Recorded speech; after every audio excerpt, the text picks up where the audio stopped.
വലപ്പടി ഗ്രാമപഞ്ചായത്ത് ഐക്യജനാധിപത്യ മുന്നണി തെരഞ്ഞെടുപ്പ് കൺവെൻഷൻ നടന്നു. കോതകുളം ലതാ കൺവെൻഷൻ സെന്ററിൽ വെച്ച് നടന്ന convention KPCC general secretary Jose Vallur ഉദ്ഘാടനം ചെയ്തു.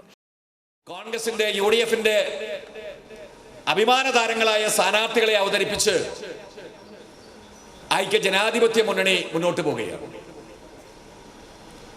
ഒട്ടേറെ അനുകൂലമായ ഒരു കാലഘട്ടമാണ് ഈ കാലഘട്ടം എന്ന കാര്യം നിങ്ങൾക്ക് എല്ലാവർക്കും അറിയാം. രാജ്യം ഭരിക്കുന്ന സംഘപരിവാർ ശക്തികളാണെങ്കിലും സംസ്ഥാനം ഭരിക്കുന്ന പിണറായി വിജയനാണെങ്കിലും പ്രാദേശികമായി നമുക്കൊക്കെ നേതൃത്വം നൽകുന്ന പ്രാദേശിക ഭരണാധികാരികളാണെങ്കിലും ഒരേ തുവൽ പക്ഷികളെ പോലെ ജനദ്രോഹ നയങ്ങൾ മാത്രം കൈമുതലാക്കി അപമാനകരമായ ഒരു അവസ്ഥയിലേക്ക് ഈ നാടിനെ കൊണ്ടുചെന്ന് എത്തിച്ച് ജീവിക്കാൻ കഴിയാത്ത രീതിയിലേക്ക് നമ്മുടെ നാടിനെ മാറ്റിയെടുത്ത ഭരണാധികാരികളായി ഈ ഭരണാധികാരികൾ മാറിയ ഒരു കാലഘട്ടങ്ങളിൽ ഈ ദുർഭരണങ്ങൾ അവസാനിപ്പിക്കണമെന്ന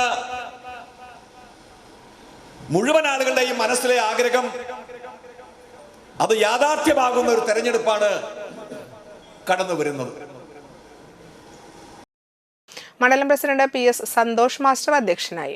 മുസ്ലിം യൂത്ത് ലീഗ് ജില്ലാ ജനറൽ സെക്രട്ടറി നൌഷാദ് തെരുവത്ത് മുഖ്യ പ്രഭാഷണം നടത്തി. DCC ജനറൽ സെക്രട്ടറിമാരായ CM Naushad Attuparambath, K Dileep Kumar, Shobha Subin, block president PA Shoukath Ali, Ranjan ER, Muslim League മണ്ഡലം പ്രസിഡന്റ് NK അലി എന്നിവർ സംസാരിച്ചു.